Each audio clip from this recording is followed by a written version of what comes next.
Okay, good afternoon and welcome to 30-Minute Thursdays. My name is Jo Hannafin and I'm an orthopedic surgeon and sports medicine specialist at the Hospital for Special Surgery in New York. On today's webinar, we're going to talk about how to start a conversation with athletes about weight. And our guests today are Heidi Skolnik, a sports nutritionist, and Angela Mercurio, a former research assistant at the HSS Women's Sports Medicine Center. I was a lightweight rower for 10 years as an elite athlete and had lots of conversations with myself and with other people about weight.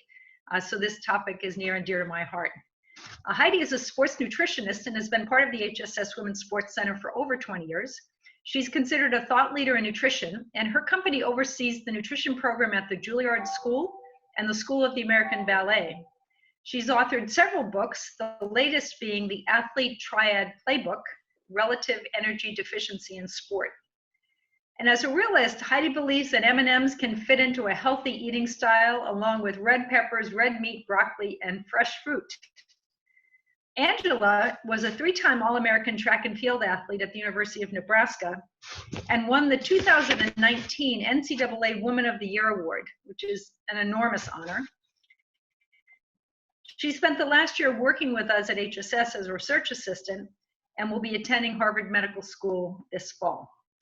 So I thought we'd first talk about how not to talk. And although these may seem extreme, I promise you that these are real life examples that both Angela has heard throughout her career, her teammates have heard, and I have clients that come to me and tell me these stories. So this is how not to talk. You haven't missed any meals. It must be hard to jump with those thunder thighs. Are you sure you want to eat that ice cream? That's a big hole you made in the sand. You're so skinny. Eat a hamburger. Fat doesn't fly. You're looking good, and then squeezing some stomach skin. You're probably slow because of that brownie you ate at dinner. I hope you didn't overeat at Thanksgiving. It looks like the freshman 15 hit you. You are carrying too much weight.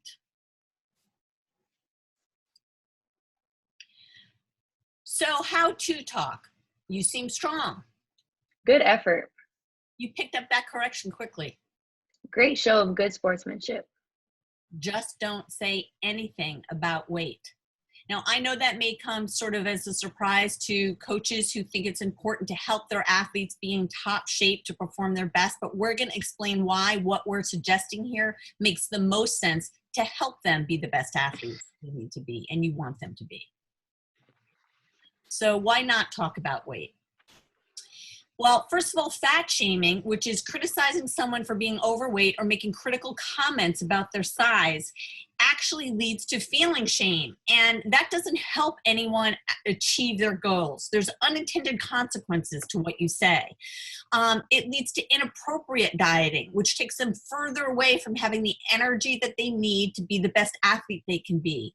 Yes, it is triggering and can trigger disordered eating or an eating disorder. And actually, it doesn't lead to them trusting you more and them wanting to come to you with whatever they need to help them get closer to their goal. It actually leads to distrusting you. And you're taking the athlete, again, just further away from focusing on functional goals. And after all, that's what it's really going to be about. So what can you focus on as a coach instead of weight and body type? You can focus on changing the narrative. And by this, we mean creating a culture of support that is focused on those functional goals Heidi was just talking about. Some of those may include speed, stamina, strength, strategy, skills, flexibility, sleep, recovery, and mental preparedness. These are all achievable and measurable goals that an athlete with any body type can strive for. And I know for me personally as an athlete, it was easier to think about spending more time on recovery after practice than it was about thinking I needed to lose 2 pounds to jump further. So the point here would be to take the focus off of the body type and onto functional skills to improve performance. So what can you do? You know, as the coach, and parent, whoever here is listening, to really understand that you really set the tone and you have so much influence on the athlete. So create a culture of the team that's supportive, that supports health without judgment, to help them strive for success, to do the skill building that's really essential, and the efficacy that helps the athlete to achieve goals, whether that be around weight or functional goals, and not just about sport-specific skills. Talking about adequate fueling and nourishment goes a long way. That sends the message that you expect them to be paying attention to positive nutrition, building in hydration breaks, which again shows that you put value and the importance of taking care of themselves as an athlete, understanding that component to fitness, no fat talk, and setting realistic expectations for season, preseason, and season. Another part of setting the tone is being aware of the differences amongst every athlete. So it's important to recognize that every athlete's body type is going to be very different just based on genetics, weight history, relationship to food, and their culture. For this reason, weight loss and gain shouldn't be treated as a matter of personal character. So for example, saying things like, if you had more discipline, your weight wouldn't be an issue, because often our body types are not directly within our control to change. Along with this, there's the extra consideration to be aware of projecting one body type onto all athletes. Many athletes already compare themselves to professional athletes based on social media and the television, and assume that they have to look like them just to succeed and achieve their level of athletic success. So as a coach, you can encourage the diversity of different body types and emphasize that one body type does not equal athletic success. Our last point on the slide is about food insecurity, which relates to an athlete's relationship to food. So this can mean that they're not used to having a lot of food available to them, and when it does become available, they may eat more because of that insecurity that they have about it. So really with this, we just are encouraging you to be sensitive to the different environments your athletes may come from. And now, with return to play, we really encourage you, kind of goes around that issue. We have no idea, you may or may not know, what's been going on these last few months for the athletes. And they're in lots of different environments. And so instead of sort of projecting, take the time to ask and listen to the athletes. If you can have time privately, not in front of the other athletes, you reassure athletes it's going to be okay and they'll get back in shape, and allow that time, that gradual return to playing weight and pre-COVID-19 conditioning levels. So expecting it to rush that actually will increase risk of injuries. And, it may not happen within this season. It may take them a little bit longer, and letting them know that you have faith in giving them the time to get back in shape, which will include weight and other aspects of fitness and conditioning and skill. But be careful. So when you are talking about, keep personal bias out there. I had this coach, it still haunts me. I had a client who came in, a teenage female track runner. And this was during the zone period, the fad, when the zone diet was in. And her coaches said to her team, eating a bagel is as bad as smoking a pack of cigarettes. So if you can imagine a high-achieving young athlete who wants to do what their coach says, who's good at following the rules and has great self-discipline, now she's afraid to eat. She's afraid of bread as an athlete, fueling her body. So try not to jump on the latest fad. There's plenty of misinformation out there. And although the athlete triad affects both, and what we're talking about affects both males and females, and males are becoming more and more prone as well, but females are bombarded with dieting messages their whole life. It starts way before they even know what athlete they're going to be, what they're going to turn into, who they're going to turn into. But they're not bombarded with messages about how to eat for energy. In fact, there are sites out there that teach and encourage girls to embrace anorexia. And so we need to be the voice of reason that counters those messages. Another consideration to make is the use of weigh-ins. If you do regularly weigh your athletes, it's crucial to have a plan about what you're going to do with the information, why you are collecting it, and how you will explain assessments individually. It's generally recommended to not share the results of weigh-ins publicly, and to not use this to compare your athletes' body types to each other. This can induce shame in athletes, and it can encourage them to compare their bodies to their teammates and competitors. And another consequence of this is that athletes in different positions generally have completely different functional goals and will just look different because of the nature of their position or their sport. So for example, Releasing this information publicly could cause a goalie and a forward to compare themselves, or a thrower and a sprinter. And in my experience as a track athlete, we had to weigh ourselves weekly or bi-weekly, and we had to announce this weight in front of our team so our trainer could write it down. I don't think the intention of this was for us to compare ourselves to each other, but inevitably that's what happened, just because every week we were announcing if we had gained a pound or lost a pound. And this also does create kind of an obsession with your weight, because you know, okay, it's Monday, I'm getting weighed. Did I eat too much? Did I eat too little? Did I lose weight? Did I gain weight? And you're changing the focus away from those functional skills we were talking about onto our weight and how we looked. And so the same thing goes about body composition. So body composition clearly is much better than just focusing on the scale, because there is an element to understanding the difference. But it can still be misused, misunderstood, and obsessed over. So it's maintaining a similar protocol to weighing, which unless you're in a weight class, a weight class athlete, there's no reason to be weighing your athlete. So it should be private. It doesn't need to be published publicly. You can even determine who sees it. Like, it may make sense for the strength and conditioning coach, but the coach doesn't need to see those numbers, or the medical team, and you may use it in terms of goal setting. So it can be helpful because it does show that the weight on the scale does not reflect the amount of muscle that an athlete has, and it certainly doesn't speak to their fitness level or skill level. Knowing body composition can be a useful tool in helping to establish realistic goals. Like, I often might get a body comp done on an athlete who unrealistically sets a goal for themselves to weigh, they would have to lose way too much muscle mass to even get there. They're not being realistic. It helps to shift the focus from the scale to strength and conditioning, because then they understand the part of the goal of that in terms of putting on muscle. But it still remains only one data point amongst many. So speed, strength, stamina, reaction time, flexibility. And unless it jives that when they actually are heavier, that everything else slows down, they may be actually stronger and better fueled and faster when they're allowed to have a little bit more weight. I've had athletes who had, again, set for them unrealistic goals, had a diet to get there, and it hurt their performance. It lowered their speed, their strength, their ability to adapt to put on muscle. So it's not necessarily has to be one piece of a big picture. And again, one of the positives is it can help turn the focus from immediate, like those daily weigh-ins, to training over time, that it can take weeks, months to build muscle. So the last slide that we want to share with you is just this sort of new model that's come out, a really great conceptual sort of framework to begin to think about, who are the athletes you're working at, what stage of development, and what does that mean in terms of their foundational fitness skills, their body composition and body development.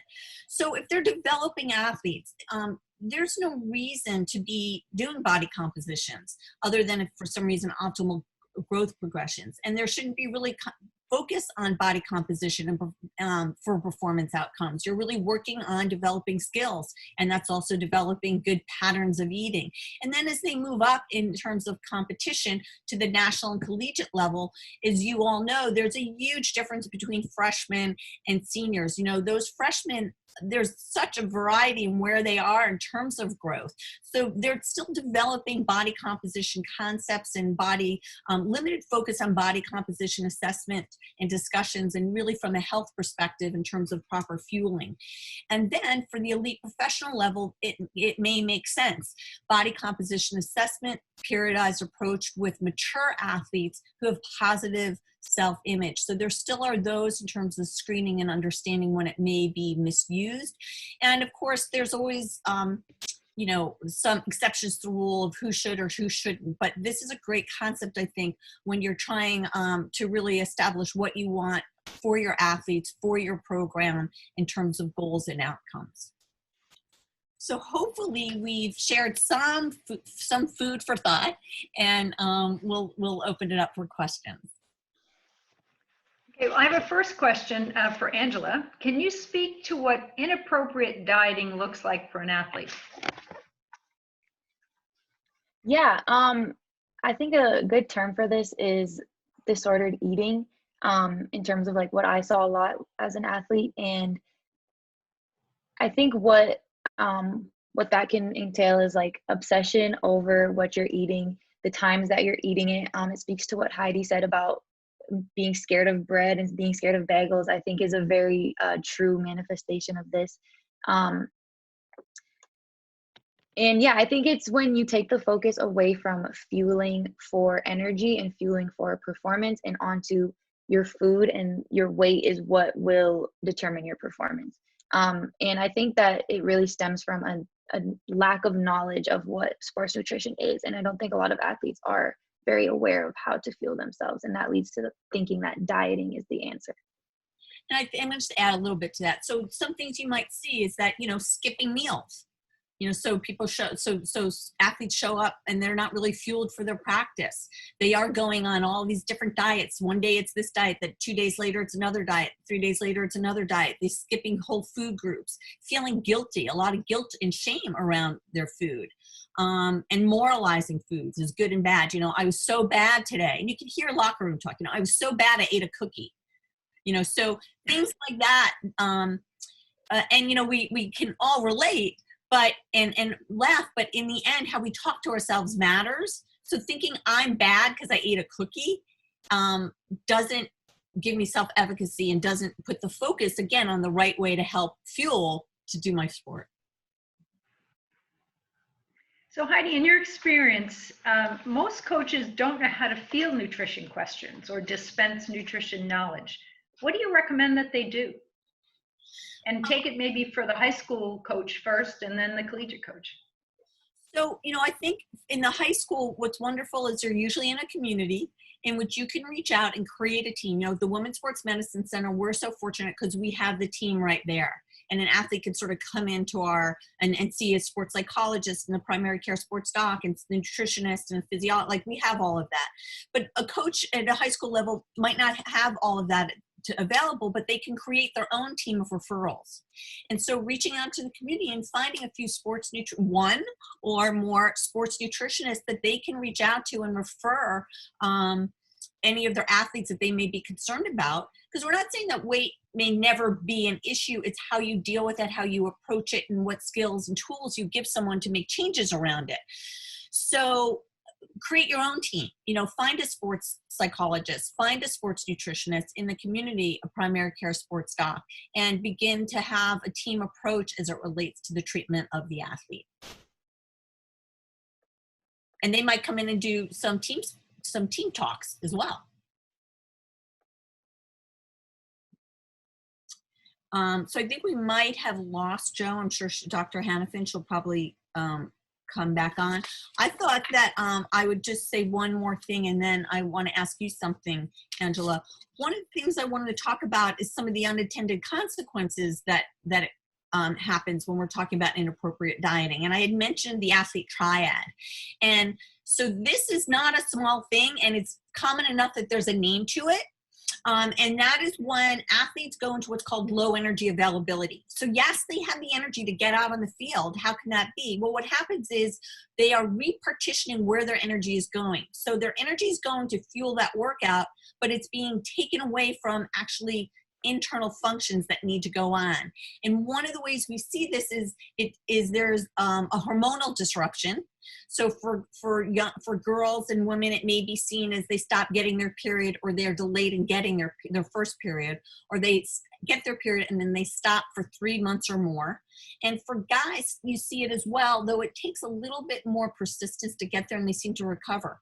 Now, one of the problems with that is that it interferes with then bone health. You need your hormones. Well, you need your hormones for a whole bunch of reasons, but one particularly is bone health. So it's the triad of underfueling, poor hormonal disruption, and then poor bone health. And we often see stress fractures, which can come from other reasons, but many times it's low energy availability. And because children are building bone health until about 20 to 30, we really need to be sure in that time frame they're getting the energy they need, because that could be a lifelong issue with poor bone health. So there are really severe repercussions. And then, of course, there's mental health suffering. You talked about preoccupation or depression, isolation that comes with disordered eating and eating disorders, body image, and then performance. Oftentimes I'll see an athlete, and maybe Angela, you can speak to this. I imagine from high school to college, you saw there were some athletes who lost weight around junior, senior year, got placed really high. Their performance at first improved, And by sophomore year in college, they're done. Their careers are over because of the injuries, and their performance then drops, their speed drops, or their reaction time drops. A lot of things go on. So that initially they might have this burst and a lot of attention for losing weight, but then it falls to the wayside. Yeah, I definitely noticed that with some of my teammates and competitors, that they would have the initial improvement, and that's usually celebrated because your performance is increasing, without the awareness that it might not be for the healthiest of reasons. And then, like you said, eventually leading into further injury. But we do have 2 questions from attendees, if Okay, I sure. can ask those. So the first one is, what's the appropriate algorithm for a coach voicing a concern about an athlete's weight? For example, talking to a parent, athlete, or etc. So if you're really concerned, again, I first off would see if you can have that team approach so there's a plan in place. Like, you don't want to go and say you're heavy. What's going on? What are the other things you're noticing? Is it affecting your performance to begin with? That's the bottom line. And so if it's not, in terms of being heavy, in terms of being lightweight, you can't assume because they're performing better, if you're seeing that they're losing a lot of weight, that they're okay. So hopefully you have a rapport with that athlete, that you're able to talk to them privately, and it's not the first time you're talking to them. You can approach their home, but I would start with just asking them how they are and how they perceive life is going and their performance is going, and what goals do they have for themselves. Because if they bring up weight, that's a door through which you can then be responsive, as opposed to it coming from you. But again, what I would have is, like, if you really feel like there's a problem going on and you voice your concern and your observations, like, hey, I've noticed that your body seems to be changing. How are you feeling about that? What's going on? Again, it has a lot to do with tone and lack of, not judgment or accusation, but more like curiosity and how are you feeling? And if you're good, I'm good. Again, depending on the age. But if you really feel it is problematic and you think they should make a referral, you can talk to a parent, again, to sense what's going on. But the suggestion would be that they see somebody who can really help them figure out what's going on, because you're not going to be able to tell them as a coach really what to do, how to unpack what's going on. Because it's not going to be as simple as, we'll just eat less. So I think, being able to direct them to somebody who you might want to investigate, talking to a sports nutritionist who might be able to help you with strategies around sports nutrition goals and how to fuel for activity, and then let that professional take it over. I wish I could talk to the person who's asking and see if that made sense to them. Yeah, I also want to echo the importance of that not being the first personal conversation that an athlete has with their coach. Like, the first time that you sit down with them probably shouldn't be because they lost weight or gained weight. And I think that can lead to more of that trust, and then being open in the conversation to actually disclose, if something is going on at home, or if they are stressed out, they might feel more comfortable talking about that with you if that's not the first conversation. And then in terms of having a team, it might even be a good idea, like at the beginning of the season, to make sure your athletes know that there is a team in place, that there is a nutritionist that they can talk to, there is a sports psychologist, and them knowing that before the problem comes up, so that it's more of like a proactive solution. The next question we have is, how can parents and coaches identify athletes who may be at risk for weight or nutrition issues? What are the signs to look for? So there are a few questions if you do a pre-participation, any kind of pre-participation sort of survey or intake, where you can add a few questions on. And Joe, you could speak to what are some pre-participation, for other medical issues. But you can add to that just how things like, how do you see, it's a little bit harder in a growing athlete because their weight changes. You should expect that as they grow, for every inch they grow, they put on 5 pounds. So it's hard to just say, what was your lowest weight? What was your hardest weight? Do you get your period? If they don't get their period, that's going to be a sign right there by the time they're 16, or if they had it and stopped. When was the age you first got your period? When did it stop? What was your highest weight, your lowest weight? What do you think your ideal weight is? Because if it's very different from where they are, that's sort of a red flag. as opposed to, 2 pounds here or there. They might not even know their weight, which is a great thing if they don't. But those are a few questions that can be asked. If you hear a lot of fat talk, if you see girls or boys wearing really baggy clothes so that they're hiding their body, if you see when they're together socially and you're all having a group meal and somebody's pushing their food around not really eating, or they're always eating salad but their body size is larger, it doesn't seem like it really aligns. Like, it's one thing if you see somebody who loves to eat and eats a lot and then they're carrying a little more weight, but that's like their body and their appetite. So if their weight doesn't match what you're seeing them do, or they always excuse themselves, those are sort of signs of, I've noticed that you're not really participating in team meals, and are you comfortable eating? You could you kind of want to notice what's going on. So those are a few signs. I think the other thing for parents is if you have a child who, you're seeing that they're losing weight and they say it's just because they're training harder, but they come home from practice and they don't want to eat dinner. They say they had a snack on the way home. I think that's a role to play. And I think the other thing, particularly as girls go through early adolescence, most girls tend to get a little pudgy because they gain some weight before they sprout, and then they sprout and everything leans out. And I think it's so important not to comment to growing girls in particular when they get that 10, 11, 12-year-old fullness. Their hips get wider, things change, and they become self-conscious about it. And if you have a parent saying, oh, you're really gonna have that ice cream, so it's not just a coach, I think it's parents and friends as well, to just be supportive, because girls are not going to be at anywhere near what their ultimate physical appearance or strength is going to be until in their middle teenage years or even later. And so to keep the conversation away from weight, unless someone's getting really thin, in which case maybe you need help with a professional to help you with that.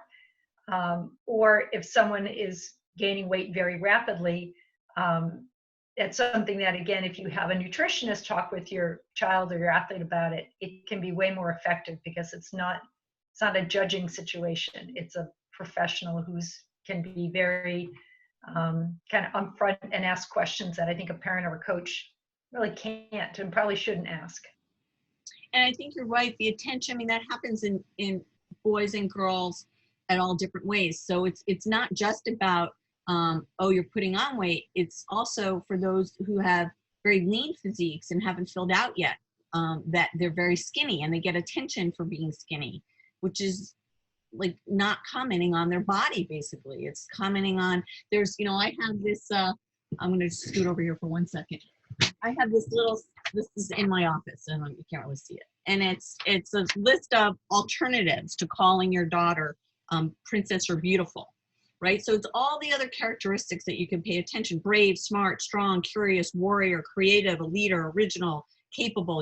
There's all these other characteristics. So when we focus on skinny, when we focus on you're getting chubby, for boys, they're very sensitive about, same thing. Boys to men, they're not reaching their peak. They can't even put on muscle for many of them in high school. It's not until some of their testosterone really comes in stronger. They can get stronger, but they might not get bigger. They might not get that hypertrophy.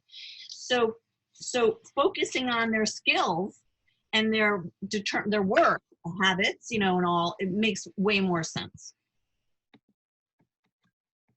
The next question that we have is, we might be able to touch on it a little bit, is how important is weight and nutrition in athletic performance? Can it make or break an athlete, and how much can it really help? So, like what we've stressed. So yeah, first of all, there is a self-selection process. It is true that many athletes in similar sports have similar body types. That's not unusual. That certain training, right? But there's always outliers who can still perform well. And for developing athletes anyway, what is your intent? So at the elite level, it is a little bit different. And usually there's a self-selection process before they even get to that level. But for developing athletes, it's kind of irrelevant, right? Because we're just trying to help them figure out what sport they like and which one they will excel in. And being well-fueled is way more important than being a certain weight. That's the whole point, is if you're focusing on all the functional goals, their realistic weight will fall in place. So there's a difference between ideal weight and realistic weight. Ideal weight is a weight you pick out that you think that person should be. A realistic weight, first of all, is usually a range because it's not one number. And it is the weight that you are based on fueling appropriately, not eating too much, not eating too little, eating. And then not over exercising, because that's the other component. If athletes have to exercise on top of their training to maintain their weight, it's not a realistic weight.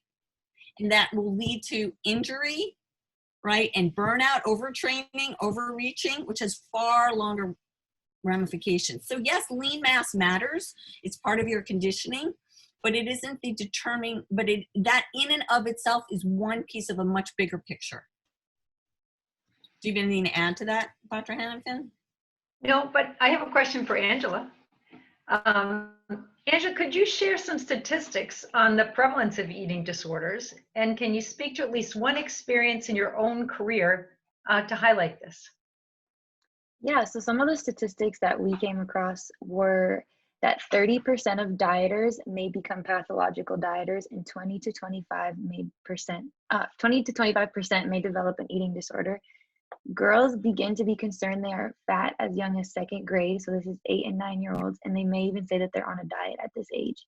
And in specific to female athletes, a 2004 study showed that eating disorders in female student athletes range from 16% to 42% depending on the sport, and 41.5% of high school athletes in aesthetic sports, so this would be like gymnastics, dance, figure skating, etc., reported that they experienced disordered eating, and they were 8 times more likely to incur injury.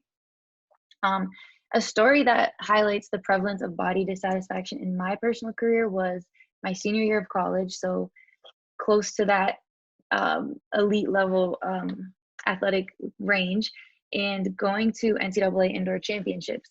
So my team's culture was more of like the thinner ideal for an athlete's body type, and that might have just been because the majority of us were thinner, and we just assumed we should maintain that body type. But once I got to NCAA's, I realized I was the thinnest athlete. So I was very confident before going there in my abilities, in my preparation for the track meet. But once I got there, I immediately compared myself to everybody else because they looked more visibly stronger than me. They were more built than I was. And this really got me in my head, and I performed very poorly at this track meet. And I do think it was because I lost a lot of my confidence because I immediately compared myself to everybody else. So I think what this speaks to is the danger of emphasizing body type as a means to success. Because if I went into that track meet and I was only thinking about how well I had prepared and how strong I was and how fast I was, instead of how I looked compared to everybody else, I wouldn't have been deterred by the fact that my competitors looked differently than me. So yeah, that would be one of the most personal examples I have of that. Okay. Go ahead. Great to share that. I just wanted to go back to that question because I just pulled it up too. That question that somebody asked about how important is nutrition athletic performance? Can it help make or break an athlete? And there's this quote in our field that is, a good diet can't make a great athlete, but a bad diet can make a great athlete poor. That makes sense. I didn't say it quite right? But, eating well doesn't make you a great athlete, but if you're not eating well, it can take a great athlete and just wipe them off. That's the whole Mary McGrath, right? The example of the best athlete that never made it to the Olympics. You know what I'm talking? Okay. Yeah. Do you mean okay, Mary McCain? What? Mary McCain. Mary Kane. Okay, yeah. Yes. Okay, well, we're at 4:40. So I think what we'll do is summarize what we've done today. I'd like to thank you all for tuning in. And if you have any questions or would like to learn more about HSS, women's sports, or nutrition at HSS, please feel to comment or visit the HSS website. This is also the last topic in this webinar series because we know that people are going to be so excited to be out of their homes and in the sunshine instead of in front of their computers doing Zoom educational things. We look forward to returning to our ongoing series in the fall, and we'd like it if you could share via the survey program topics that you would be interested in hearing about and you'd like us to address in the future. And thank you so much to Angela for all of your work last year, and good luck at Harvard Medical School. We look forward to watching your career. And thank you to Heidi, who is really an expert in this field and is going to continue to change people's lives by the great work that she does. Thank you. So thank you all and have a good weekend.